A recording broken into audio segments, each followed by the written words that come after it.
Hello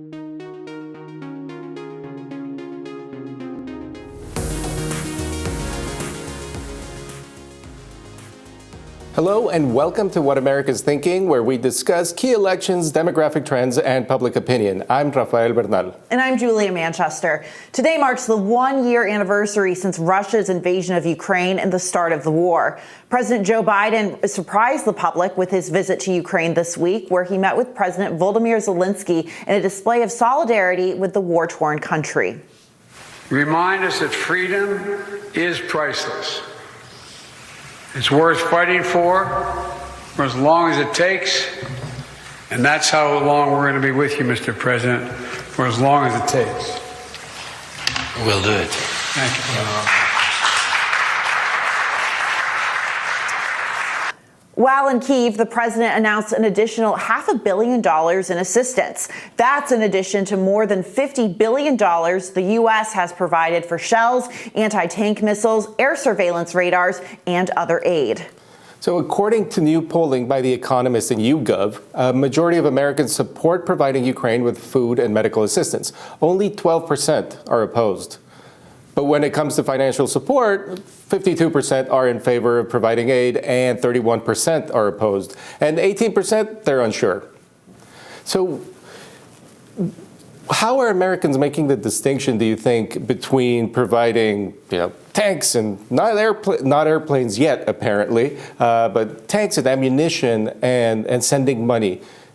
That's a good question. And I think a lot of it will depend going forward on how long this lasts. I don't know if they're necessarily making that distinction because it's all going to start out as money, but it's interesting to see, look back 1 year ago today and see there was wide, broad support, Republicans and Democrats very much supporting the Ukraine's effort in fighting Russia. However, a year later, we're starting to see it become a bit of a divided issue with some parts of the Republican Party, more conservatives, starting to voice concerns over this additional aid going to Ukraine, saying it's too much. Why don't we pay attention to what's happening here on the ground? And on top of that, with this visit on President's Day this week, there, of course, was criticism from conservatives over why Joe Biden was visiting Ukraine and not visiting East Palestine. Of course, in Ohio, of course, they had that train derailment or having, an environmental tragedy and,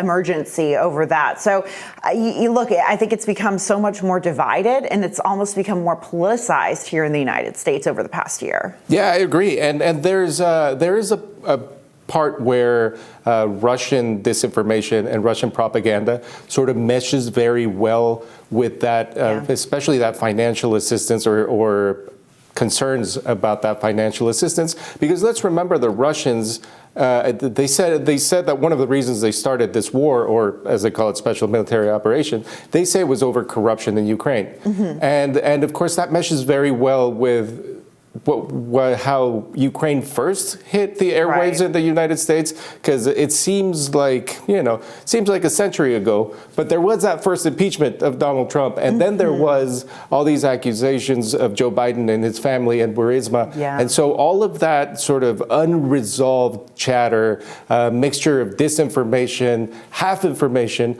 I think it's really feeding into a certain right-wing media ecosystem and raising doubts about this aid. Absolutely. And I'm curious, now that we're 1 year into this conflict or this war, look, I think at first Ukraine surprised so many people with how successfully they were able to push back Russian forces and defend their territory. But at this point, it seems like Russia might be getting the upper hand and is really on the offensive right now. So I'm curious to see how that impacts public opinion here in the United States. Is there more of a rallying to get more Americans in support of Ukraine, or does it continue to be this skepticism from some on the right, maybe some on the far left, about how much we're supporting this country, this country in Eastern Europe versus, maybe more domestic issues here at home? Yeah, for sure. But earlier this week, the chairman of the Joint Chief of Staff, General Mark Milley, he said Russia had already lost the war,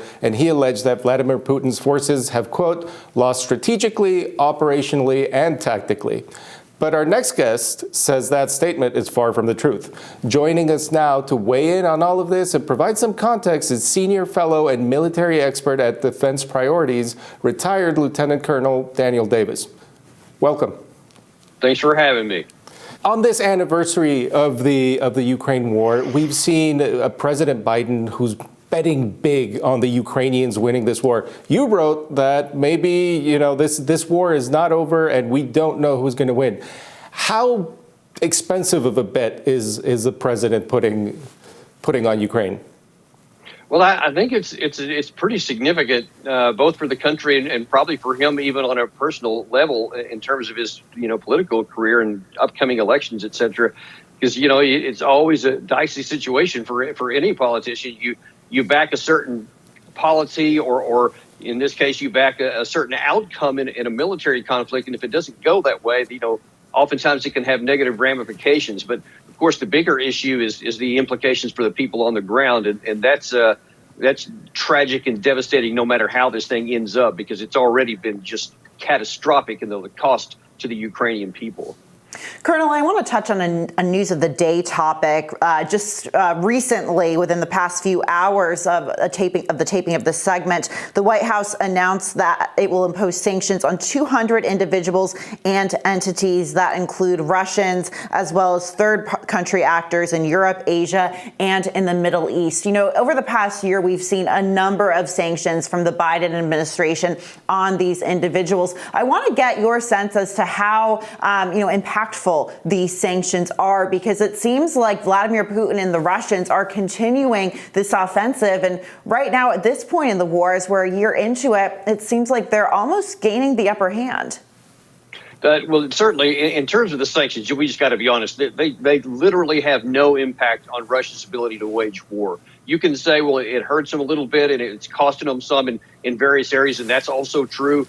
But in terms of whether they're going to accomplish the outcome that we seek, which is either to change Putin's dynamic and his calculations on continuing war, they have no impact whatsoever. And Russia has certainly learned how to live with sanctions. I mean, they were on there even before the war started. They've just been unprecedented since, and yet you see it's completely undiminished in Russia's ability to wage war, to make new weapons of war, to mobilize, and to expand it to meet the current situation. So in that regard, I think it's more, I don't know, maybe for domestic purposes to be seen as being tough against Russia, but it's certainly not having any noticeable impact on the ground. And on the ground, let's talk about the tactical situation in this war. It's been a sort of a stalemate ever since it moved east from the Kyiv theater. What do you see, like this Russian offensive that was much vaunted doesn't seem to be changing that equation much. Is there anything that could change that equation? I keep thinking about the 1950s and the Korean War and the million Chinese volunteers that pushed back the UN. Is there a possibility of some sort of action that would really change the equation on the ground? Yeah, I think first it's important to put this winter offensive in context. And throughout the first year, you saw, of course, the initial flood of Russia in there, and they had, I think, somewhere close to 25% of the country, because Ukraine was not at all prepared, and they literally just drove across the border. And then, of course, Ukraine stiffened up, and then they forced Russia out of Kiev, out of Kharkiv. Russia then repositioned in the Donbass area. From that point, then Russia had a big move, and they took several Donetsk, Lysychansk up until the summer. Then it kind of bogged down, and Ukraine had been building its power. Then it shoved Russia back in the Kharkiv area and took Kherson. Since that time, that was a big trigger moment for Russia, because that caused them to mobilize 300,000 people and to mobilize their industry, military industry, which is very important for what could happen next. But since that time, Russia initially gave the order for their force to basically hold the line, to not allow Ukraine to push any further, so that they could have time to build up an offensive force in out of contact, we call it, back further to the east, both in Ukraine and in Russia. And since this time, actually since about December, the Russians did advancing again, and then they ended up taking Solidar, and they're probably within a week or two of taking Bakhmut. But this is key. There is, by all reports that I can get, and some of my sources suggest that there's somewhere around 150,000 Russian troops that have still not engaged, and they're waiting somewhere to the east, and they could potentially be used to make a large punch at some point. So to your point, there could be a surprise, sort of like when the Chinese joined in the Korean War and had that big push to Chosun River, because they are set there. Now, some reports that I've gotten just this morning indicate that one of the delays has been that Russia has been, with their military industrial complex, has been cranking out lots of artillery and rocket ammunition, but they didn't have enough to sustain an operation yet. So they were building up more capacity. So it could be, and these are reports, and who knows what the real truth is, we'll find out. But what we do know is that there is a large force that has not yet been engaged. And if that suddenly hits a weak point in the line anywhere along this 1,000-kilometer front, you could have a big move. You know, it's been interesting, Colonel, watching, I guess, the progression of U.S. support for Ukraine over the past year. You know, last February, a year ago, it seemed that everyone was on board. You saw Ukrainian flags flown everywhere. There was a lot of solidarity, not only within the United States, but really across the West and much of the world for the Ukrainian cause, a lot of solidarity. However, now that we're a year into it, it seems like in the United States, particularly on the political right, maybe a little bit on the left, but it seems more vocal on the right, there are many conservatives who are vocally questioning how much aid should we continue to give to Ukraine. And now, of course, with the situation in East Palestine, Ohio, you know, the president did get some backlash for going to Ukraine instead of going to East Palestine or sending an administration official earlier to East Palestine. I guess my question is, how harmful is it for the U.S.'s support for Ukraine to be fractioned politically for the Ukrainian people going forward? Does this somehow help the Kremlin? Well, at some point, the American people, whether Republicans, Democrats, or Independents, they've got to see that all of this support, all of this money, and all of these weapons and ammunition that's coming out of our arsenal is having some kind of an impact on the ground that's going to actually do what we say it is, which is going to help Ukraine get back their country.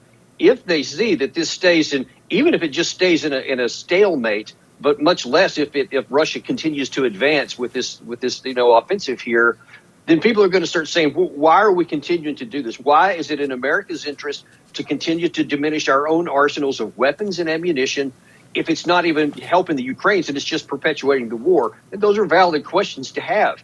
And you're right. We've seen in recent days a significant diminution of how much the American people support. And it's not just the conservatives, it's also the independents in large numbers. And that's kind of important politically, because that also shows that, a lot of the stronger support is on the president's party, which is, almost always the case. But I think even that's starting to dwindle a little bit. And if we don't see any change on the battlefield, I think more people are going to start questioning that more, because they don't see a benefit for our country or it's having on the war. And I think, those are valid concerns and things that the White House needs to address. To that point, President Zelensky has defined what victory looks like for him, taking back all of Ukraine's territory. President Putin has pretty much defined what victory looks like for him, which is also taking all of Ukraine's territory. How do the United States and its allies in Europe, how do we define a victory or a positive result in this war? Yeah, you really hit the most important thing right on the head there. Zelensky is unambiguous in his saying repeatedly that he wants to go back to the 1991 borders. He wants to literally drive Russia out of everywhere, all in the Donbass, all through Crimea. And actually, to Russia's point, they're not saying they want the whole country. They want the Donbass. They're saying today pretty much what they said even before the war started, was that they wanted protection for the Russian speakers in eastern Ukraine. And I don't see any indication or any evidence that they have any desires beyond, certainly not the Dnieper River, which is the eastern part where the majority of the Russian speakers live. And they're still saying that today. But you definitely have two irreconcilable views right now. And here's the biggest issue with these speeches that were just given by Putin and Biden in both Kiev and Warsaw. They're both digging in their heels, and they are both saying we're going to go until victory. So right now, there is no evidence at all. There's no possibility of any kind of discussions or negotiated settlement, because both sides still think they can achieve their outcomes by military power. And until that changes, until one or both sides recognize they can't win with military power everything they want, then and only then will we have a chance for a negotiated settlement. And that, I'll just be honest with you, that really grieves my heart, because that means there are probably tens of thousands more Ukrainians who are going to die, more cities are going to get rubbled, and in the end, it's still going to end a negotiated settlement that could be had today.